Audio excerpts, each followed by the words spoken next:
लोकसभा निवडणुकीच्या पार्श्वभूमीवर पोलिसांकडून शिरोळ व नांदणीत रूट मार्च। आगामी लोकसभा निवडणुकीच्या पार्श्वभूमीवर शिरोळ पोलीस ठाण्याच्या हद्दीतील सर्वच गावात कायदा व सुव्यवस्था अबाधित राहावी या दृष्टीने सीमा सुरक्षा दल सशस्त्र जवानांचे पथक आणि शिरोळ पोलिसांकडून शिरोळ शहरात आणि नांदणी गावात रूट मार्च काढण्यात आला। शुक्रवारी दुपारी सीमा सुरक्षा दलाचे सशस्त्र जवान, शिरोळ पोलीस ठाण्यातील अधिकारी, पोलीस कर्मचारी आणि गृहरक्षक दलाचे जवान पोलीस वाहन यांच्या समवेत रूट मार्च काढण्यात आला। शिरोळ शहरातील मुख्य रस्त्यावरील जय भवानी चौकापासून संभाजी चौक, शिवाजी चौक आणि बस स्थानक परिसरात रूट मार्च काढण्यात आला। या परिसरातील नांदणी गावातही प्रमुख रस्त्यावर आणि मुख्य चौकात रूट मार्च काढण्यात आला। पोलीस निरीक्षक एस.एम. गायकवाड, पोलीस उपनिरीक्षक बी.एम. माने, एस.बी. बंडगर यांच्यासह सहाय्यक फौजदार, पोलीस हवालदार, पोलीस अंमलदार, पोलीस कर्मचारी आणि सीमा सुरक्षा दलाचे अधिकारी व सशस्त्र जवान, गृहरक्षक दलाचे जवान हे या रूट मार्चमध्ये सहभागी झाले होते। पोलिसांनी अचानक काढलेल्या रूट मार्चमुळे या परिसरातील नागरिकांना आश्चर्याचा धक्का बसला।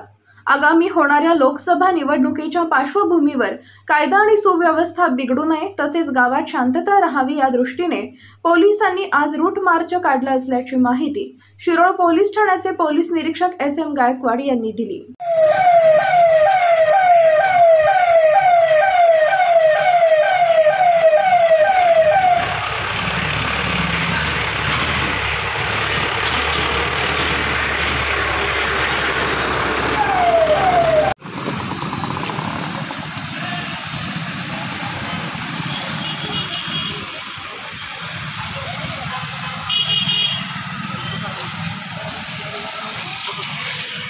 गाड़ी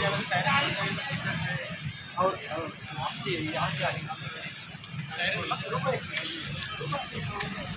गाड़ी क्या पूरा आपकी गाड़ी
राजकारण, समाजकारण, कृषी, आरोग्य, क्रीडा, उद्योग त्याचबरोबर आपल्या भागातील प्रत्येक अचूक बातमीसाठी नवा महाराष्ट्र न्यूज चॅनलला लाईक, शेअर आणि सबस्क्राईब करा।